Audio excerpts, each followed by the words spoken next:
El golpe no fue lo que me dejó paralizada, fue el sonido de los aplausos. Mi yerno le dio 3 bofetadas a mi hija. No estaba borracho, no había perdido el control. Estaba completamente consciente. La primera bofetada hizo temblar el vaso de agua sobre la mesa. La segunda la hizo tambalearse. Sus rodillas tocaron el suelo. La tercera, mi hija cayó por completo, una mano cubriéndole la mejilla, la mirada vacía, como si alguien le hubiera arrancado el aire del pecho. Y entonces, en el comedor perfectamente arreglado, entre el leve choque del metal contra la porcelana, su madre aplaudió.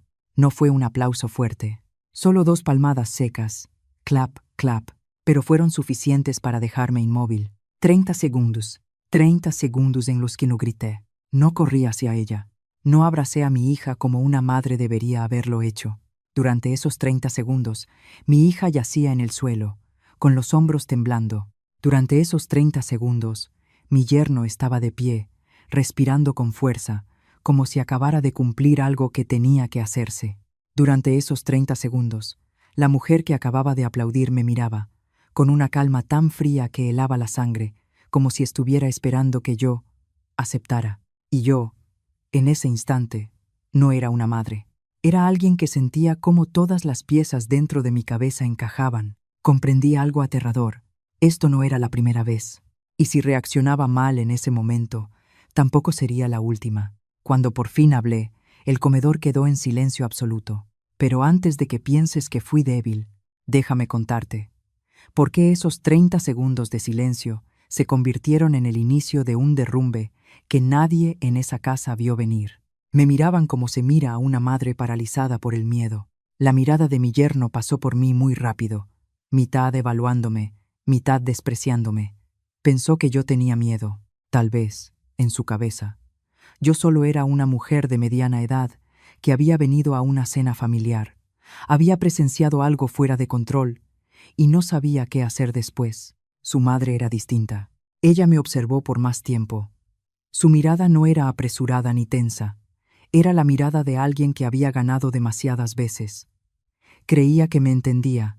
Una madre, frente a su hija tirada en el suelo, seguramente se rompería, o lloraría, o estallaría de rabia. Pero hiciera lo que hiciera, actuaría desde la emoción, no desde la razón. Los dejé pensar eso. Dentro de mi cabeza no había ruido, no había caos, solo un silencio muy profundo, en el que podía escuchar con claridad cada una de mis propias respiraciones. Estaba acostumbrada a momentos así, aunque jamás deseé vivirlos dentro de mi propia familia. Sabía perfectamente dónde estaba.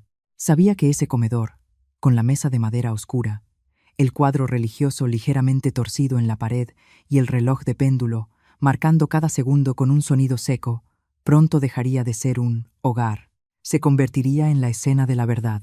Y eso no me dio alivio. Soy abogada. Durante más de 30 años me he sentado en habitaciones más pequeñas que esta, escuchando a mujeres hablar de bofetadas, amenazas, noches interminables, encogidas en el baño, por miedo a escuchar los pasos de sus maridos.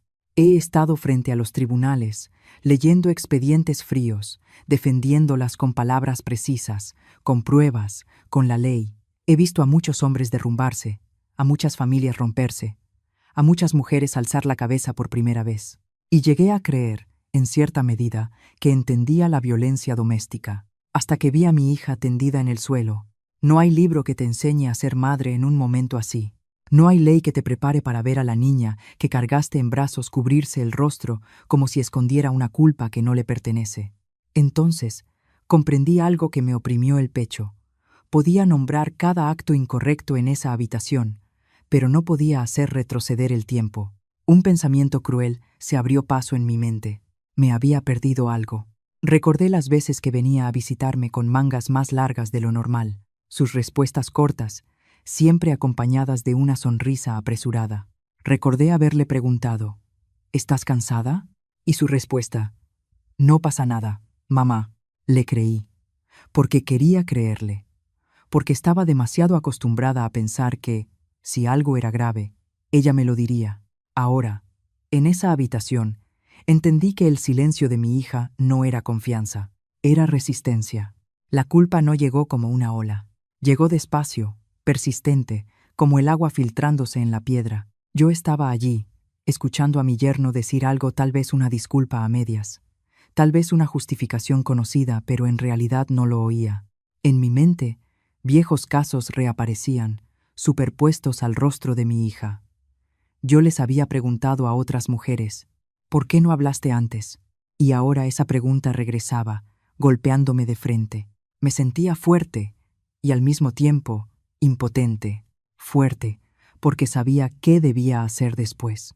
Impotente, porque no podía borrar el miedo de los ojos de mi hija solo con conocimiento y experiencia. Avancé despacio hacia ella, sin prisa. Me incliné y puse mi mano sobre su hombro. Estaba rígido, como si aún no creyera que todo había terminado. No dije nada de inmediato. Sabía que, a veces, las palabras solo empeoran las cosas. Dejé mi mano allí el tiempo suficiente para que sintiera que no estaba sola. ¿Puedes levantarte?, le pregunté, con la voz baja y firme. Asintió apenas. Cuando se puso de pie, vi con claridad la marca roja en su mejilla. Esa huella no estaba solo en su piel, estaba en su mirada, en la forma en que evitaba mirarme, como si temiera decepcionarme. Eso me dolió más que cualquier bofetada. Miré a las otras dos personas en la habitación. En ese momento, todavía no sabían que la imagen que habían construido de mí era completamente equivocada. Pensaban que yo intentaba guardar las apariencias, mantener la calma por vergüenza. No sabían que, dentro de mí, acababa de trazarse un límite con absoluta claridad.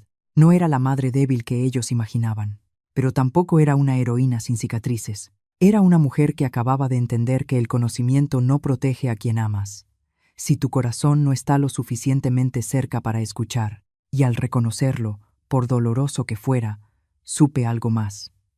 Desde ese instante, ya no tenía derecho a dar la espalda. Respiré hondo, no para calmarme, sino para aceptar una nueva verdad que comenzaba a formarse. Tendría que hacer lo mismo que había hecho durante 30 años, pero esta vez, la persona que necesitaba protección no era una clienta desconocida, sino mi propia hija. Y esa verdad, al mismo tiempo, me hizo temblar y me sostuvo con más firmeza que nunca. Aquella cena había sido preparada como un ritual. Todo era demasiado correcto, tan correcto que resultaba asfixiante si se miraba por mucho tiempo. La casa era amplia, de techos altos. La luz amarilla caía sobre la mesa cubierta con un mantel blanco impecable, sin una sola arruga. La vajilla de porcelana estaba alineada con precisión, los cubiertos colocados exactamente en su lugar, como en las cenas que solo se ven en las revistas. Sobre la mesa, los platillos estaban presentados con esmero. Cada pequeño detalle decía una sola cosa. Aquí, todo debía ser perfecto. Yo estaba sentada frente a mi hija. Ella sonrió cuando miré hacia su lado, esa sonrisa familiar que he visto desde que era pequeña.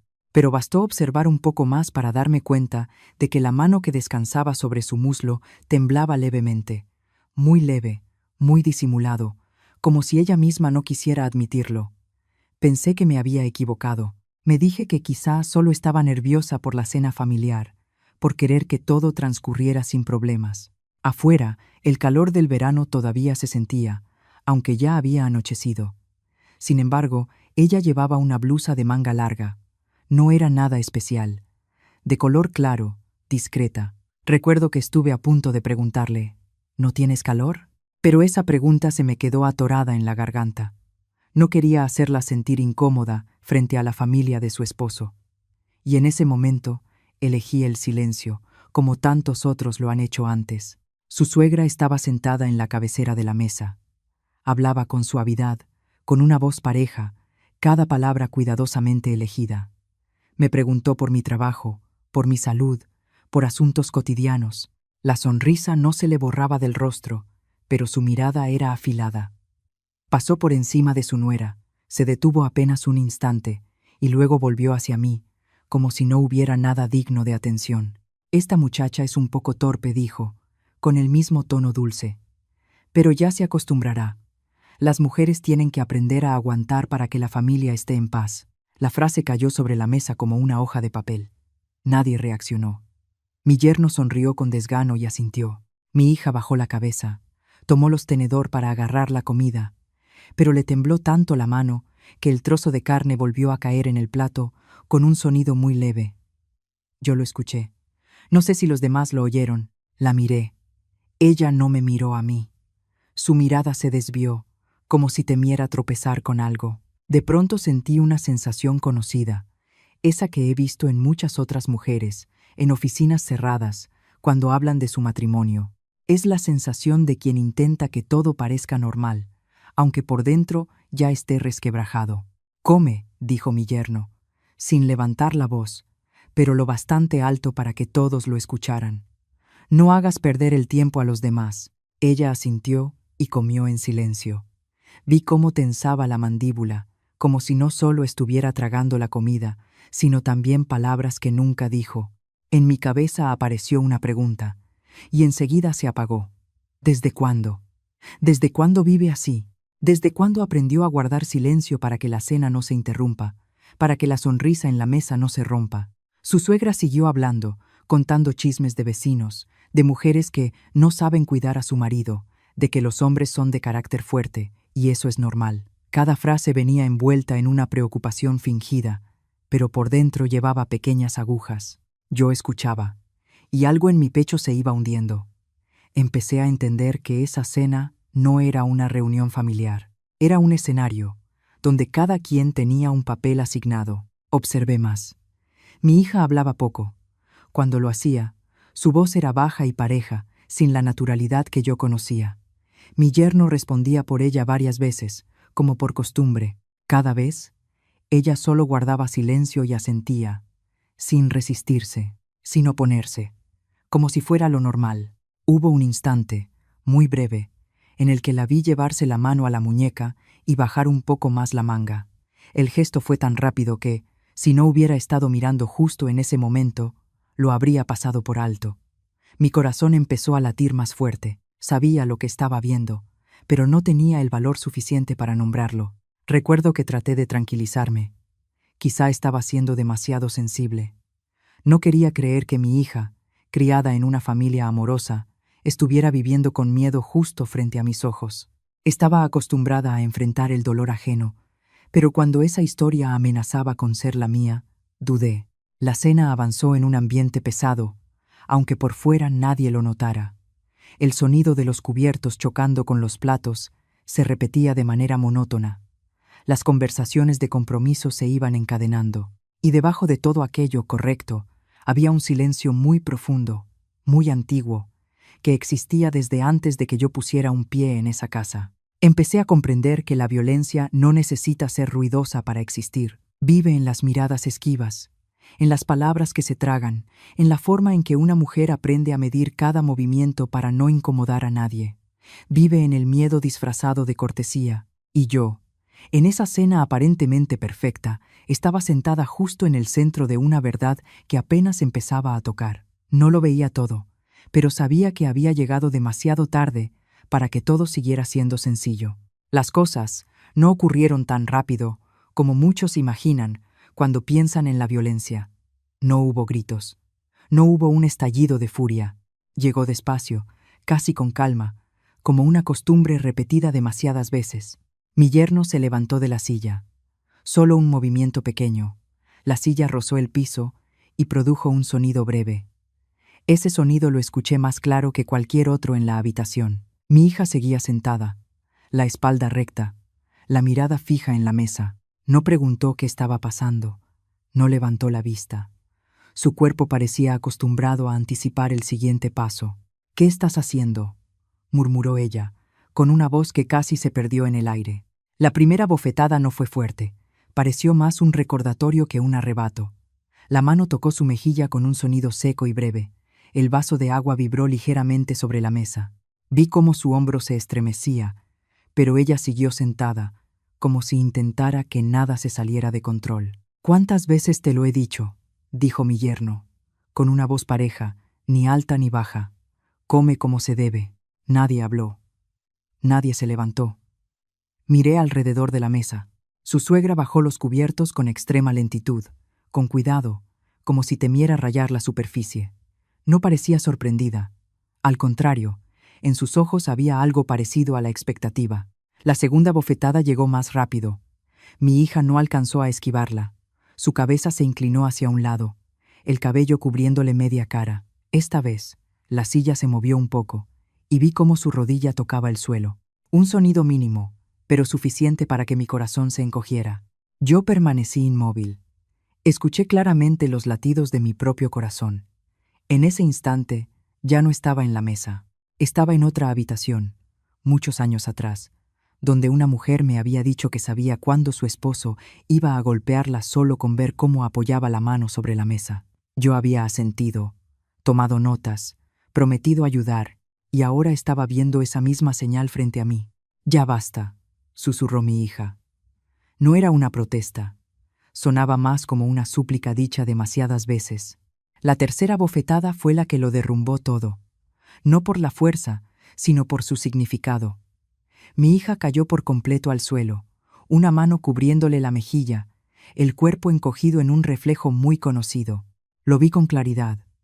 El reflejo de quien ha aprendido a protegerse cuando nadie más lo hace. Y entonces, en el silencio espeso de la habitación, se escuchó otro sonido. Aplausos. No fuertes, no apresurados. Solo 2 palmadas lentas, deliberadas. Giré la cabeza hacia la cabecera de la mesa. Su suegra estaba aplaudiendo, con una ligera sonrisa en los labios, como si acabara de presenciar una escena bien ejecutada. «Así es como se educa a una esposa», dijo, con el mismo tono con el que antes hablaba de la comida. Si no, luego se malacostumbra. La frase cayó sobre la habitación como una sentencia. Sentí que el aire a mi alrededor se volvía denso. Por un momento, no escuché nada más que el tic-tac del reloj de péndulo en la pared, regular, sin emoción. 30 segundos. 30 segundos en los que no me moví. No corrí a levantar a mi hija. No grité. No la llamé por su nombre.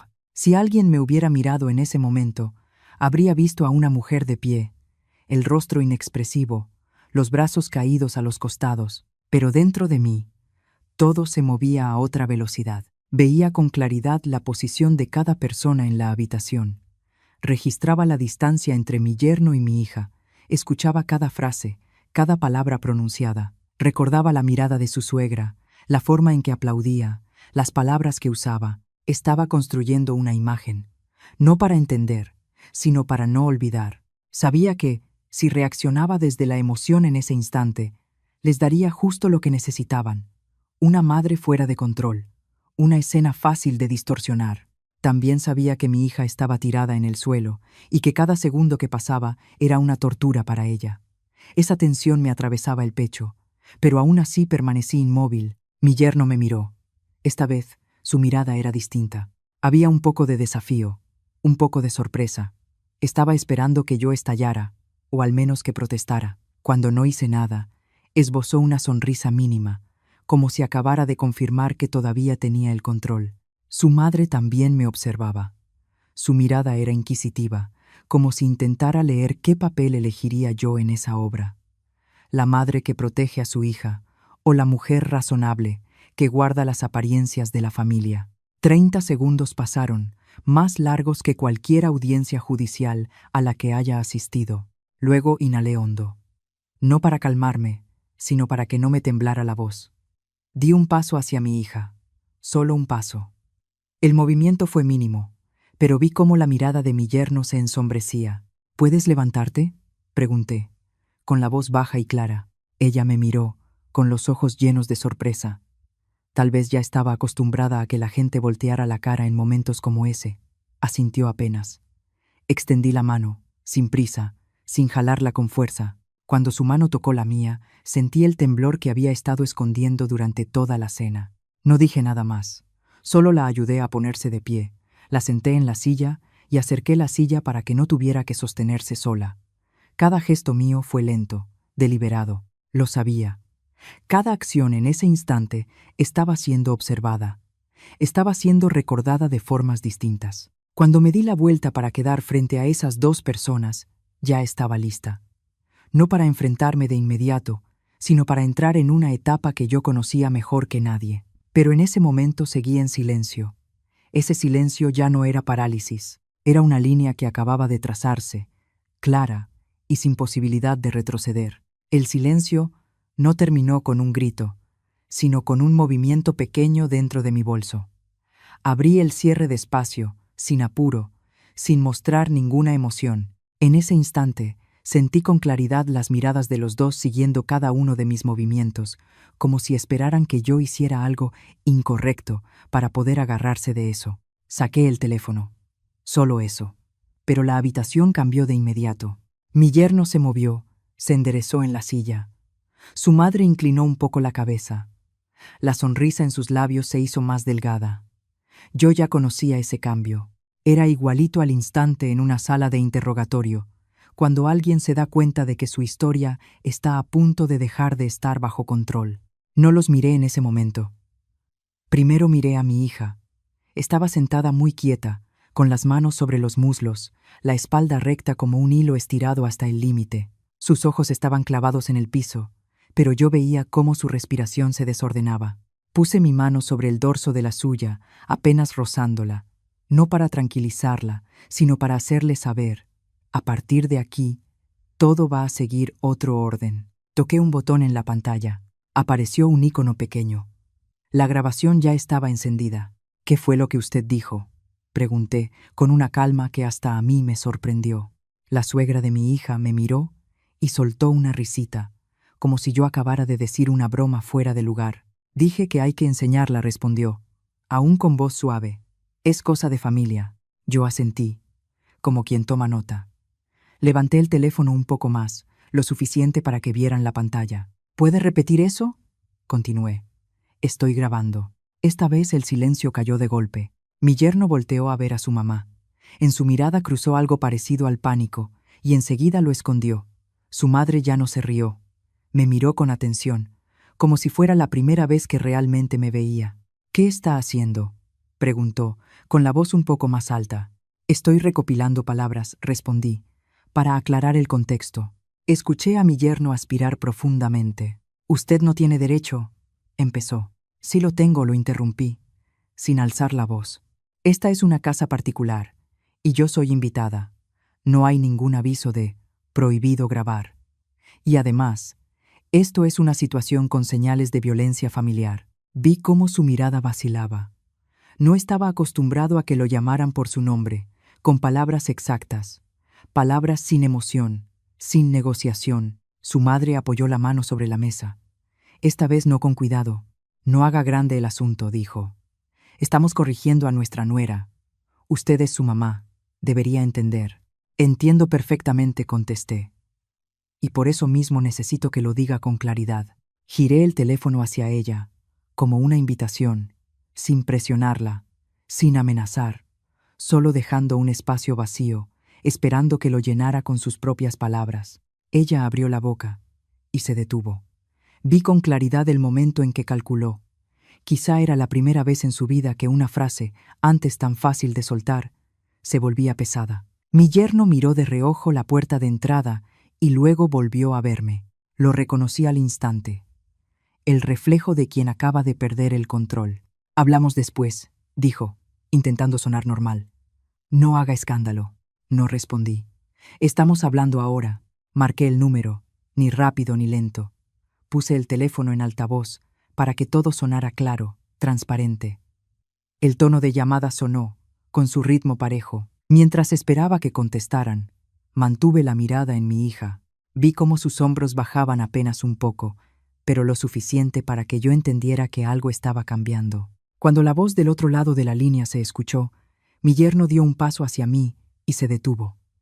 Su madre estiró la mano como para frenarlo, pero ya era tarde. Me presenté de manera breve, precisa, con frases que ya había dicho cientos de veces en mi vida.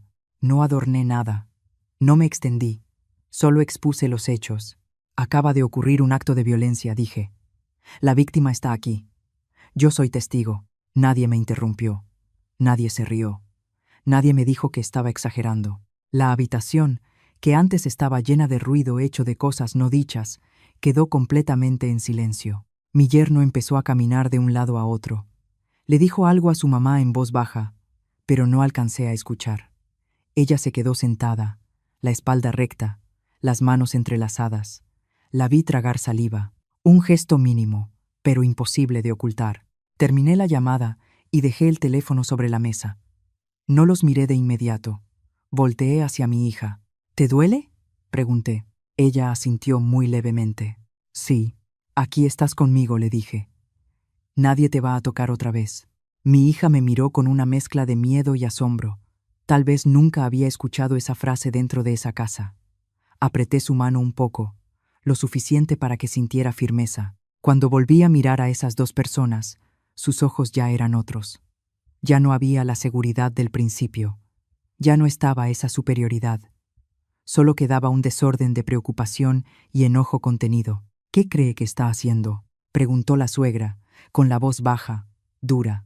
Estoy haciendo lo correcto, respondí, y voy a seguir. Sabía que, en ese instante, el control había cambiado de manos. No porque yo gritara más, ni porque aparentara ser más fuerte, sino porque saqué esta historia del lugar de silencio donde antes se escondía y la puse bajo la luz, donde cada palabra pesa. Su juego viejo había terminado. Otro juego, con reglas que yo conozco muy bien, acababa de empezar. La puerta del dormitorio se cerró detrás de nosotras con un sonido apenas audible. Giré la llave, no por miedo a que alguien entrara, sino porque necesitaba crear un espacio lo bastante cerrado para que mi hija pudiera respirar. En esa casa, el silencio había servido para ocultar. Yo no quería que ese silencio nos siguiera hasta aquí. Ella se sentó en la orilla de la cama, la espalda un poco encorvada, las manos juntas. Tomé una toallita húmeda y la pasé con cuidado por su mejilla. Ella se encogió por reflejo y de inmediato pidió perdón, como si reaccionar con su cuerpo fuera una falta. Ese gesto me apretó el pecho. No pasa nada, le dije. No tienes que pedir perdón. Asintió, pero yo sabía que esas palabras no bastaban para romper todo lo acumulado durante tanto tiempo. Me senté frente a ella, sin prisa por preguntar. Había aprendido que ciertas verdades solo salen cuando a alguien se le permite hablar, no cuando se le exige contar. Nos quedamos así un rato. El ruido afuera se volvió distante, como si toda la casa se hubiera echado hacia atrás para dejarnos un mundo más pequeño, donde solo estábamos mi hija y yo. No es la primera vez, mamá, dijo ella, en voz muy baja. No respondí. Solo asentí, tan levemente que quizá no lo notara, pero lo suficiente para que supiera que la estaba escuchando. Al principio, solo era celoso, continuó, con la mirada fija en algún punto del piso. No le gustaba que hablara con compañeros hombres, no le gustaba que regresara tarde. Decía que era porque se preocupaba por mí.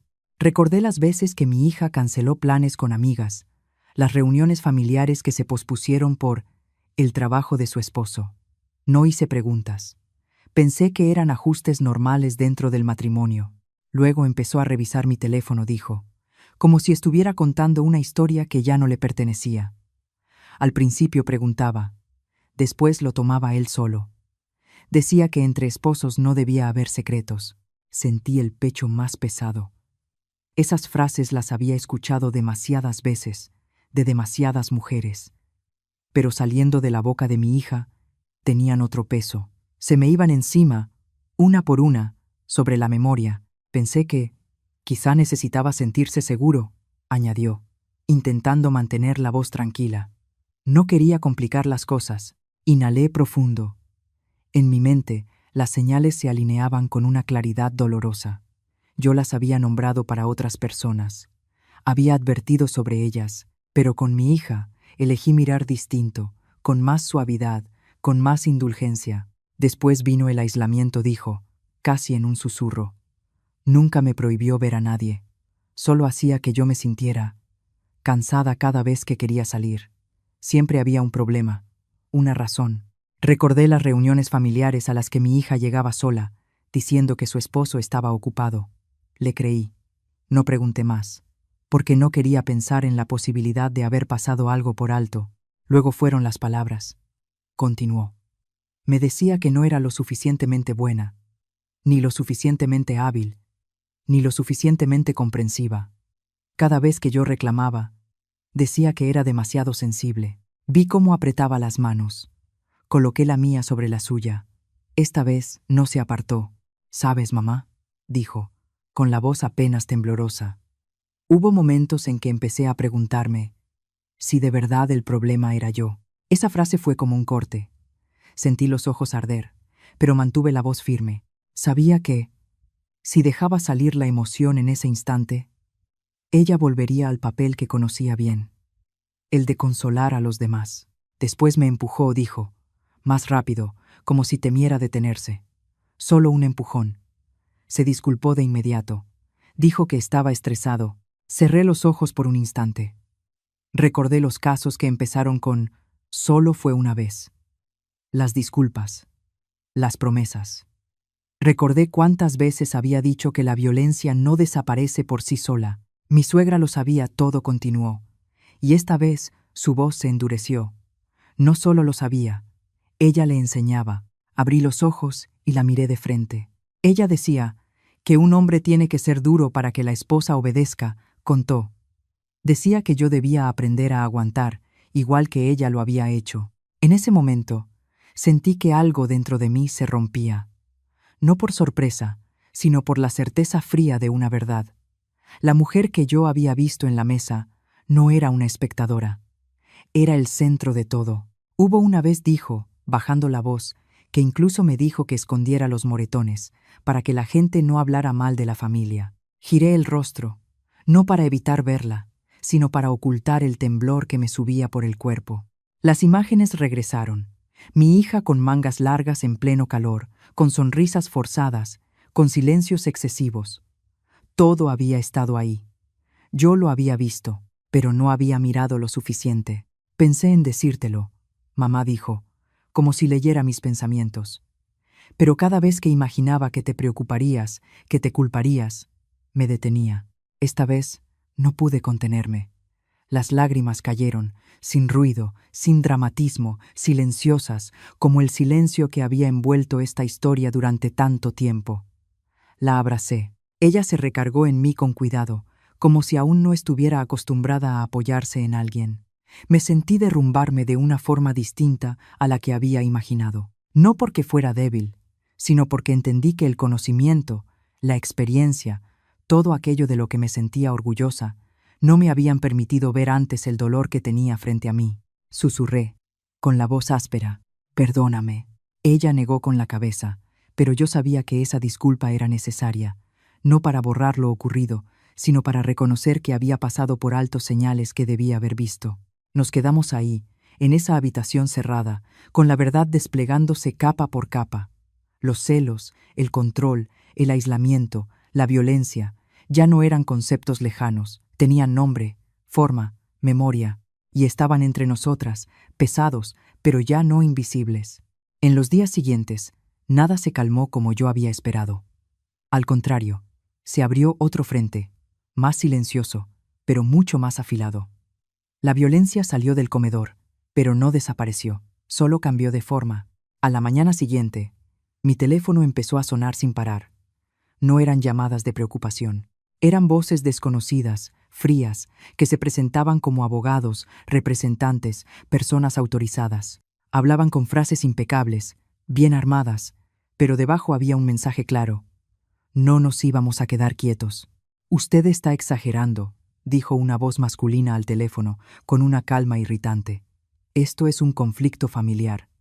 Al sacarlo así, ¿quién cree que está causando el daño? Escuché sin interrumpir. Conocía bien ese tono, el tono de quienes creen que su poder basta para torcer la verdad. Cuando se detuvo, respondí, puede enviar cualquier información por escrito. No discuto por teléfono. Del otro lado, hubo un breve silencio. Luego colgó. Mi hija estaba sentada en la sala, mirándome con preocupación. No preguntó, solo miró, como esperando que yo confirmara que todo seguía bajo control. Le sonreí, una sonrisa que había aprendido a usar durante años, lo suficientemente firme para tranquilizar a otros, aunque yo aún no estuviera del todo segura. Pero solo unas horas después comprendí que esto no era un enfrentamiento conocido. Era otra guerra, y no se libraba en los tribunales. Empezaron a aparecer publicaciones, sin firma, sin fuente clara. Eran textos escritos con cuidado, como preguntas inocentes. ¿Y si la madre había manipulado a la hija? ¿Y si había un interés económico detrás? No acusaban de frente, sembraban duda. Y en esta sociedad, la duda corre más rápido que la verdad. Mi hija perdió su trabajo en una sola tarde. El gerente la llamó a su oficina con una expresión incómoda. No decimos que estés equivocada, le dijo, pero la empresa está bajo presión. ¿Tú entiendes? ¿No? Ella asintió. Vi cómo sus hombros se hundían al salir. No hubo lágrimas, no hubo enojo, solo ese vacío conocido, la sensación de quien acaba de perder una parte de su identidad. Las amistades empezaron a callar, no porque no les importara, sino porque tenían miedo de verse involucradas. Los mensajes se hicieron escasos, las citas se pospusieron sin fecha. Mi hija leía cada palabra y luego dejaba el teléfono a un lado, como si no quisiera mirar más. Mamá dijo una noche, mientras cenábamos juntas, ¿y si lo dejamos? Dejé la cuchara sobre la mesa y la miré. ¿Dejar qué? Si retiro la denuncia, dijo, en voz muy baja. Si digo que todo se resolvió, tal vez se detengan. No respondí de inmediato. Miré el rostro de mi hija, un rostro que había perdido la seguridad que alguna vez tuvo. En sus ojos no solo había miedo, sino una pregunta mucho más profunda. ¿Vale la pena? 3 cachetadas y todo lo que se estaba perdiendo. El trabajo, las amistades, el honor, la sensación de ser una persona valiosa. Entendí por qué preguntaba eso. Había escuchado esa misma pregunta cientos de veces, de otras mujeres. Siempre aparecía en este punto, cuando la violencia ya no estaba en la piel, sino que empezaba a morder la vida. ¿Recuerdas cuando me lo contaste? Le pregunté. Dijiste que empezaste a dudar de ti misma. Ella asintió. Así es como lo hacen, dije, despacio. Ya no necesitan tocarte. Solo necesitan hacerte creer que no eres lo suficientemente fuerte para seguir. Ella bajó la cabeza. Yo sabía que, en ese momento, la razón no bastaba. No necesitaba convencerla con leyes. Necesitaba estar a su lado, justo en medio de esa fragilidad. En los días siguientes, la presión aumentó. Llegó una demanda, acusándonos de difamación y de dañar el honor de su familia. El lenguaje estaba cuidadosamente elegido, lo justo para sembrar duda, lo justo para amenazar. Leí cada página, cada línea, con una sensación conocida pero nada ligera. La de ser arrastrada a un juego cuyas reglas las escriben los poderosos. Mi hija empezó a dormir menos. Se sobresaltaba al escuchar el timbre. Me preguntaba antes de salir. Me preguntaba si estaba segura de que todo estaba bien. Cada pregunta era como un pequeño cuchillo, recordándome que las consecuencias de la violencia no terminan en el momento en que ocurre. Una noche, se sentó frente a mí, con los ojos enrojecidos. «Mamá», dijo, «ya no me reconozco». Le tomé la mano. «Estás rodeada», le dije. «Y eso no es tu culpa». Pero incluso al decirlo, no podía negar la verdad. Su poder estaba funcionando. Tenían dinero, tenían contactos, tenían la capacidad de volver borrosa la verdad. No necesitaban ganar en un juicio, solo necesitaban hacer que buscar justicia fuera demasiado costoso. Hubo noches en que me senté sola, cuando ella ya dormía, y me hice la misma pregunta que ella me había hecho, no como abogada, sino como madre. ¿Vale la pena? ¿Vale la pena que mi hija pague con la poca paz que le queda por el hecho de levantarse? A la mañana siguiente, la vi parada frente al espejo durante mucho tiempo. Se acomodó el cabello, se cambió de ropa, volvió a cambiarse. Al final, se volvió hacia mí. «Tengo miedo», dijo, sin rodeos, sin vergüenza. Asentí. «Lo sé, pero también me da miedo quedarme callada», continuó. «Tengo miedo de volver a ser la persona que era antes». Esa frase quedó suspendida entre nosotras. No necesitaba una respuesta inmediata. Era la pregunta que toda mujer en esta situación tiene que enfrentar por sí misma. Y yo sabía que esta batalla, ocurriera donde ocurriera, al final era una batalla interior, donde no hay veredictos rápidos, solo decisiones pesadas, una tras otra. La carta llegó una tarde completamente normal. Cuando estaba sentada en mi escritorio, frente a montones de expedientes apilados, como capas de cansancio aún sin desatar, un sobrecafé, sin remitente, sin dirección de respuesta. La letra en el sobre era firme y contenida, como si quien lo escribió hubiera querido no dejar rastro alguno de emoción. Lo tomé y dudé apenas un instante. No por miedo, sino porque estaba acostumbrada a que las cosas más importantes casi nunca llegaran por la vía oficial. Abrí el sobre y saqué una pequeña memoria USB y varias hojas fotocopiadas con cuidado. La tinta estaba desvanecida en algunos puntos, pero las líneas seguían siendo lo suficientemente claras como para hacer que mi corazón se desacelerara. «Necesitas saber la verdad», decía la primera línea. Sin más explicación, conecté la USB a la computadora. La pantalla se iluminó y apareció una lista de archivos. Abrí el primero. El sonido no era fuerte, pero sí nítido. Una voz de mujer, inquietantemente familiar, llenó el silencio de la oficina. Era la voz de la suegra de mi hija. Hablaba despacio, como contando una historia repetida muchas veces, sin necesidad de ocultarla. Hablaba de su esposo, de las discusiones, de cómo un hombre que no obedece tiene que ser castigado. Escuché cada palabra caer como piedras pesadas. No había gritos ni caos, solo la calma aterradora de alguien que había normalizado la violencia desde hacía mucho tiempo. Cerré el archivo de audio, respiré hondo y abrí los demás papeles. Eran expedientes antiguos, muy antiguos, reportes médicos, notas policiales, detalles tachados, frases como «no hay pruebas suficientes». Un nombre aparecía una y otra vez. El esposo fallecido de ella. Una muerte registrada como accidente. Me recargué en la silla. En mi mente, las piezas empezaron a acomodarse solas. El aplauso en la mesa. La frase «así hay que enseñar a la esposa». La calma de ella cuando ocurría la violencia. Ya no eran detalles sueltos. Eran una cadena. Llamé a mi hija a la oficina. Entró con esa cautela que los últimos días habían dejado marcada en su mirada. Le entregué la USB sin decir nada. Me miró y luego miró la pantalla cuando volví a poner la grabación. Vi cómo sus manos empezaron a temblar al reconocer esa voz. «Esa es», susurró, y se quedó en silencio. «Sí», respondí. «Es ella». Escuchamos sin hablar. Cuando terminó el audio, mi hija se quedó muy quieta. No la apuré. Sabía que hay verdades que necesitan tiempo para asentarse, como el frío que se mete poco a poco en los huesos. «Entonces», dijo al rato, con la voz áspera, «ella ya había...». Asentí. Lo que muestran los expedientes es que hubo muchas señales que fueron ignoradas. Mi hija bajó la mirada. «Entonces él creció en ese ambiente». Su frase me detuvo.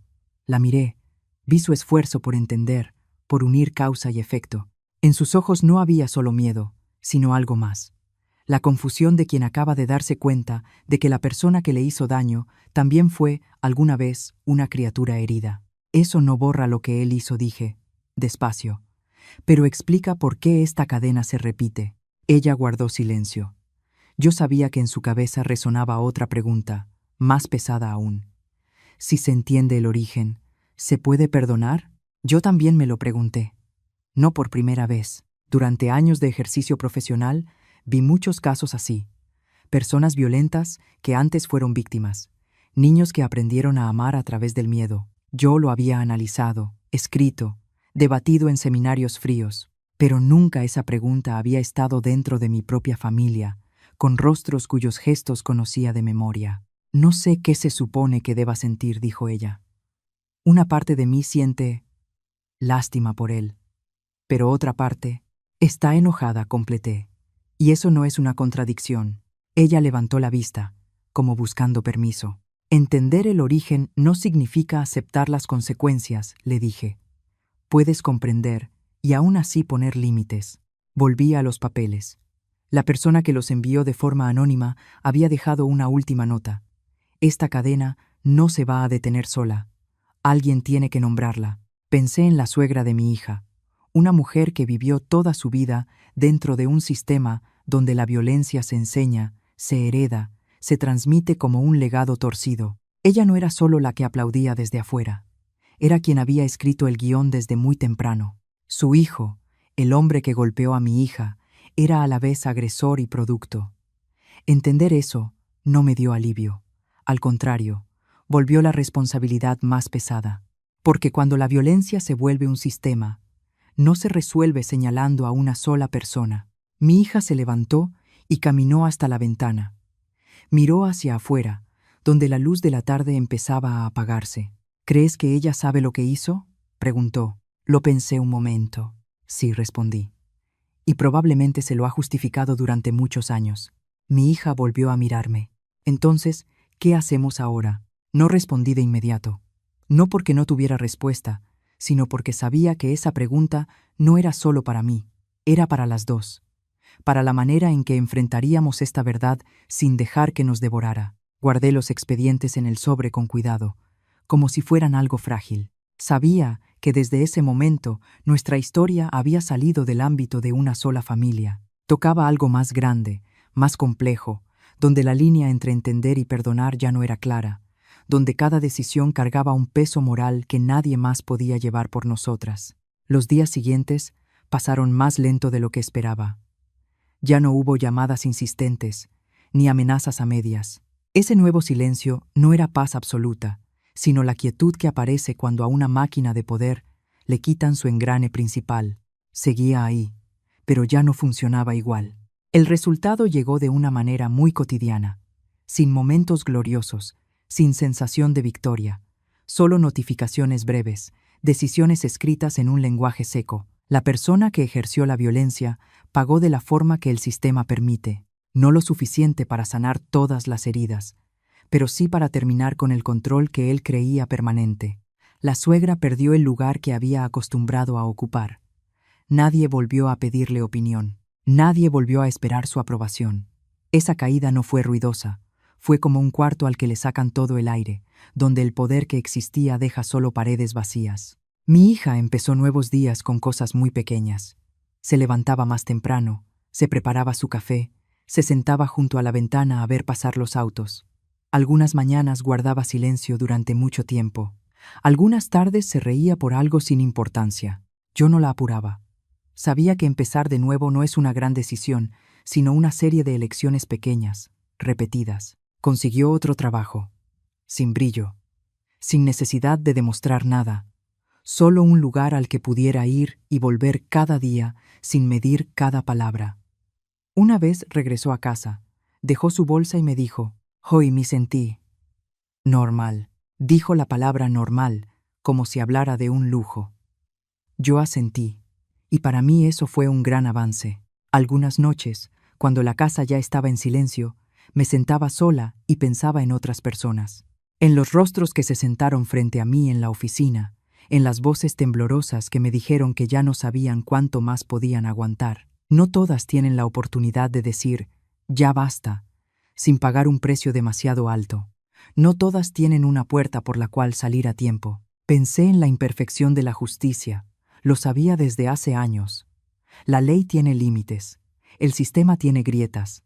Hay cosas que no se arreglan con sentencias ni resoluciones. Pero también sabía algo más, con una claridad nueva. El silencio siempre es cruel. Permite que la violencia crezca en la sombra, que se enseñe, que se herede, que se aplauda. Una noche, mi hija se sentó a mi lado en el sillón y apoyó la cabeza en mi hombro. «¿Crees que ya terminó todo?», preguntó. No respondí enseguida. Miré la oscuridad detrás de la ventana, donde las luces de la calle formaban líneas largas. «No existe eso de terminar por completo», dije. «Pero hay etapas que ya se cerraron». Ella guardó silencio un momento. «Sigo teniendo miedo», admitió. «Pero ya no dejo que ese miedo me controle». Sonreí.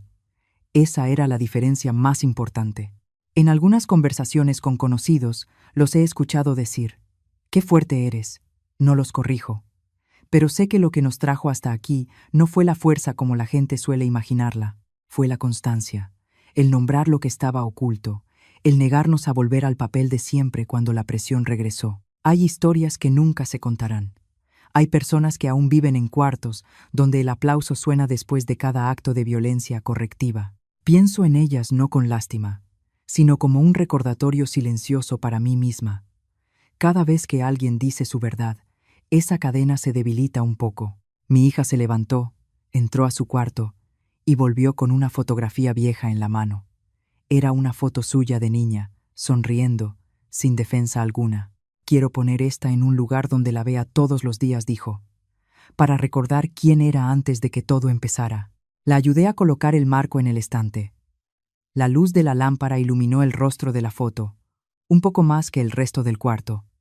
Nos quedamos ahí, sin decir nada más.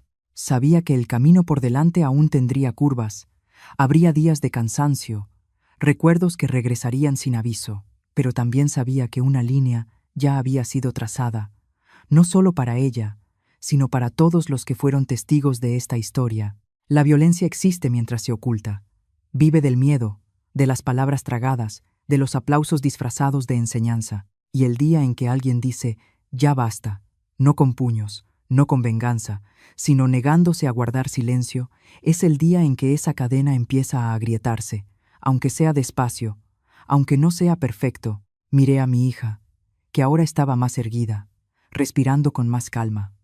Sé que no todas las personas pueden salir de la oscuridad de esta manera, pero cada vez que la luz entra en un cuarto que estuvo cerrado, deja un rastro suficiente para que otros vean el camino y para recordarnos que esta historia nunca fue solo la de una familia. Cuando me senté a pensar en todo lo que había pasado, entendí que esta historia no es solo de mi familia.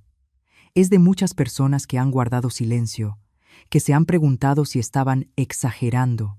Si algo de esta historia tocó algo en ti, dale like, sigue el canal y suscríbete para que sigamos conversando. Y quiero preguntarte algo. ¿Desde dónde estás viendo esta historia?